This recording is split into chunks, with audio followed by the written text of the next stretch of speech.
today I'm going to cover the topic of red flags in a friendship, in an adult friendship. In today's society, we find it very difficult to build friendships because there's no communion anymore, or at least it seems like it. All right, so let's track back. Let's go a little back in history.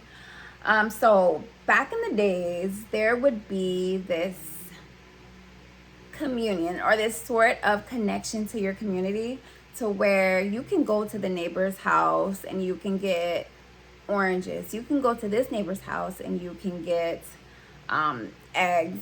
So we also did not have fridges back then. So having a fridge in your home is actually a newer thing, and it hasn't been around as long as we thought because we're so used to it. We don't realize that it's something that actually has not been a staple in many homes until recent times. So without the fridge in the home, you always have to go out into your community. Like I stated, you have to go to the neighbors to, let's say, get some eggs, and then the other neighbor's house, you got to go and get oranges. And in that process, you got to know people. Nowadays, it's like we don't even know our neighbor's name. We don't know the career that they do. We don't know anything about them. And in a sense, I feel like that can be a little scary. But I feel like that kind of helps to transition into the conversation that we're having today. My dog is moving my camera. I feel like that kind of helps us transition into the topic of 7 red flags in an adult relationship. Well, the first one for me would be constant drama, constant conflicts. Is always something.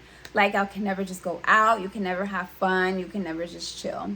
And that can be very draining. So it takes away from the relationship. It takes away what can be built. So you're more focused on the drama and the things that's happening in the relationship versus building that connection, building that bond between you and your friend. And not only that, like I stated, it can be very draining. And nobody wants to be around someone who is constantly draining, constantly engulfed in their own issues, and they can't see the positive, or the positive is minimal. Why are people like this? Why do people gossip all the time? Why are they like this? Like, why? People can be like this because of insecurity. A lot of the times people gossip and they talk about others, for example, because they want to deflect and keep the attention off of them. Because they feel like if you're gossiping about others, then nobody will notice your flaws. And that could be one reason, but there's so many reasons behind why people gossip, why people are in constant drama. The drama part, that can just come from anything. That can come from traumatic events when they were younger, and then as they got older, it built into a habit. And now that's just who they are. So I don't want to make it just seem like it's black and white to why some people are like that, but the most common reason is insecurity. All right, so red flag number 2 for me would be jealousy, envy. Very similar, though they are different. So jealousy and envy can come in so many different ways. It can be very subtle, or it can be very blunt. So a subtle way of jealousy and envy from a friend could be that they're always commenting on your looks. It can be a specific thing, or they're always commenting on your hair. They're always commenting on certain things, like, oh girl, why did you get your nails done? Why do you always do your nails? Why do you feel like you need to dress up? We're just going to the grocery store. Like, they're not amping you up. They're not supporting you. It's just not positive. So that could be a subtle sign of jealousy. An outright way of a friend or someone who you deal with shows jealousy or envy. They're supposed to be your friend. Could be that they just outright try to sabotage you. So let's say it's you, your friends, you chilling, you're around a group of men, It could be a man that she's interested in, and you're probably not even paying no attention to that. You're focused on hanging with your friend. You just want to hang out, chill. So a jealous or envious friend in that situation could point out something that she may think others may not like. So she may say something like, girl, mind you, she'll only do this around men. She might say something like, girl, why is your toes out like that? You know you got a corn on your toe. She may point out the zit on your face. She may point out that you have something in your teeth. She may point out or even go into like a story time that deep. Some women go that deep because they are that deeply insecure. Many of these things that I'm mentioning has happened to me, and it be the people that you treat so well. That's what hurts my heart, but you gotta let those people go. You could have on an outfit that's cute, and she'd be like, oh, didn't you wear that outfit? Last time you wore that outfit, you tripped and fell. Or, oh, girl, remember when you used to be like that? Or remember when you used to have them braces or them crooked teeth? Something that she knows is going to offend you. Not even offend you, but more so something that she knows that other people will be like, I don't want her no more. Or, oh, I don't want to even pay her no mind or any attention anymore. You get what I'm saying? All right, so another thing about a jealous, envious friend that I wanted to throw in there is that you can't brag.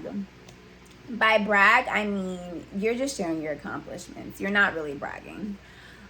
You're telling them what you're doing in life, your progress, like what your goals are. Some of your goals, you probably don't want to share all your goals, but whatever you want to share, whatever you're comfortable with sharing, depending on the level of your relationship. You're just telling them like what excites you, because that's part of a relationship. You tell them what you're passionate about. You tell them what interests you. You tell them what you're excited about. You tell them, oh my gosh, I'm so excited, I'm about to get this new car. Or, oh my gosh, I'm so excited, I'm about to get this new home. And if you can't be in brag mode and you can't share with them this information, that's not your friend. They should allow you that space to where you can just talk openly and share that with them. Like at the end of the week, let's say y'all talk every Friday. At the end of the week, you're like, oh my gosh, I can't wait to tell my friend what happened this week. I'm super excited. And you share this with them. It's like a way for you to decompress with your friend in that area of your life. So yeah, and if they're not there for you, that's not your friend. Find a new group of friends. Let it go. Someone who plays victim all the time. A lot of times people don't realize how draining that could be to have someone in your life that plays victim all the time, because you're always the savior. You're always having to go out of your way to make them feel better. And that can be draining, because a friendship, there has to be some give and receive. It can't just be take. Like you have to give some reciprocity in there, in that relationship. And without that, it's not a relationship. It's more like a parasite. So they're just sucking everything from you, and they're not building upon that relationship. They victim all the time because this can also be a sign of insecurity, in all honesty. They just want to get all the attention. I mean, it's almost a way as to keep them the focus of everything, because they are insecure. So they're like, take the focus off of her, focus on me, because I'm dealing with this, and what I'm dealing with is more important than anything else right now. Another red flag in a friendship could be a woman who is man hungry. Like, all she talks about is men. Oh girl, I talked to this person, I talked to that person. Did you hear from what's his name? Or like, it's just men all the time. And it's almost like it gives, I don't like certain terms that people use in today's society, but which I would call like a pick me. That's what that would be. It's not cute. And if you're giving off those vibes to where you're being man hungry and you're always hyper focused on men, because you can't make the man your center focus. You can't make a man define you for you. You can't do that. You can't allow someone's opinion, man or woman, to determine who you are as a person. And I'm not saying to completely get rid of these women who have these red flags in a friendship. I'm saying you can address it, because people grow, people change, people are ever evolving. And if you want to hold on to that friendship and you feel like the good outweighs the bad, cool, you can do that. But if it's something that's been consistently going on and then it is putting a hamper on you, and you have to deal with pretty much, it's draining you, it's messing with your mental health, possibly could be causing physical issues as far as stress, tension, anxiety. It could be causing those. And if it has reached that point, definitely cut the person off. It's not worth it. Just simple as that.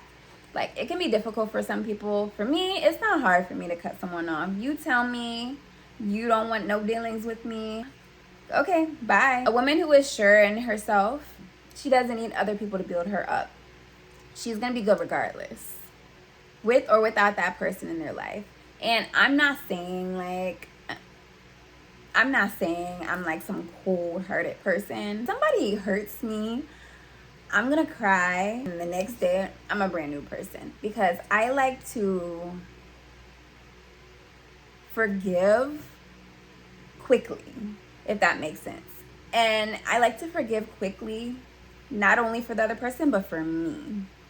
So allow yourself a day, a couple days. I promise I'm not cold-hearted. I am a teddy bear. I don't want to spend any more time and negative energy on that person if they don't give you the respect or they don't care about you in general. Next reason, I'm not sure what number we are. I always lose track of numbers, so I'm just gonna say the next reason. I would say that your friend, a red flag is if your friend isn't versatile. She's not bending for you.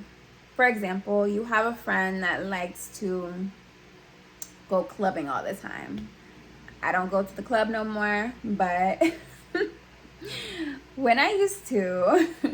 But yeah, you have a friend who doesn't bend for you at all. So she likes to go to the club, and that's all she likes to do. You're like, hey, let's go to the coffee shop. Let's try this. And she knows you don't like to go to the club, but yet she expects you to still meet her there, still go with her, still have fun. You do that, you sacrifice. Just like in a relationship, like a intimate relationship, you want to be able to sacrifice for the other. So there's no relationship if there's no sacrifice. You have to sacrifice something. There's gonna be things that your friend does and you're looking at her sideways like, girl, why are we doing this? But you love her. That's your friend. That's your friend. So you're gonna try and attempt to do it. You may never do it again, but you tried. It coincides with having a one-sided relationship. Your energies don't match. Everything's about them. The last red flag that I wanted to cover really quickly, and this is probably gonna be a pretty short video. I always say that, but they end up being long, so we'll see. Too low maintenance. So I guess that's a nice way of saying they're not hygienic. Like, they don't take care of themselves. They don't like to be clean and crisp and keep themselves together. Like, you don't have to have your nails done, for example, but you don't have to have your nails done every single time or at all, but at least have them looking decent.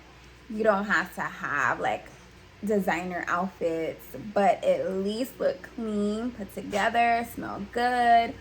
So a friend who is the opposite of that, they're going to be judging you, and that can also be draining for you as a friend. And you're not going to want to be around someone like that. Like, I already know she's going to start talking about my looks.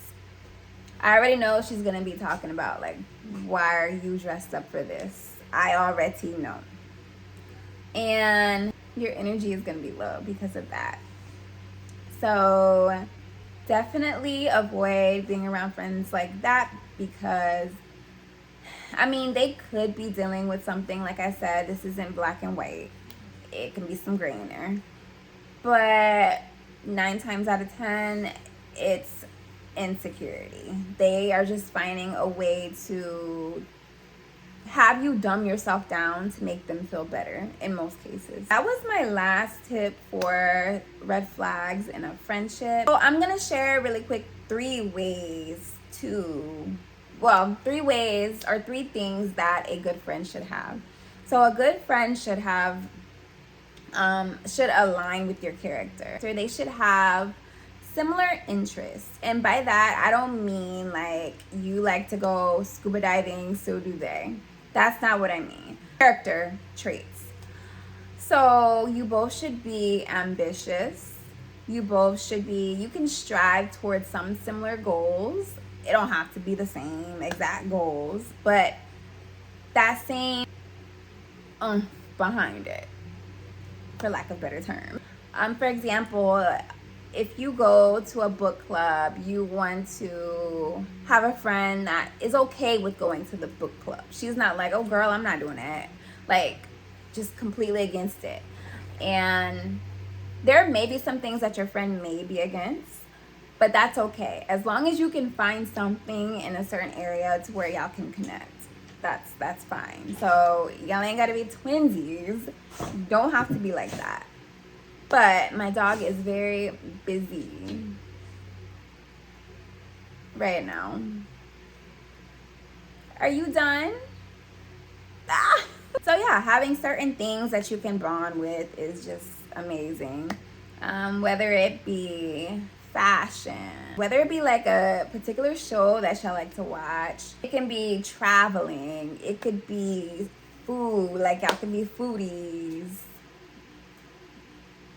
That might be kind of unhealthy now that I think about it, but not really, because I'm a foodie. I love food. I love it. I love to try different foods. So if you're gonna meet new friends, definitely know yourself. Know what you like, know what you don't like, know what your boundaries are, know what your deal breakers are. You have to have boundaries for every relationship. Also, don't search for friends. Like, don't do that. Don't go on a hunt looking for friends. Just like you shouldn't go on a hunt looking for a man, or you just shouldn't do that. Don't do that. Don't look for it. Just let it come. Just let it come to you. And it will happen naturally. It will happen organically. I'm not going to keep you guys too long because I have actually somewhere to be right now, letting me know that I'm going to be late, but I'm not. Okay, because vroom vroom. Just kidding. But yeah, I'm gonna talk to you guys later. Thank you so much for taking the time to watch my video today. Hopefully it helps someone, and I'll see you guys next time.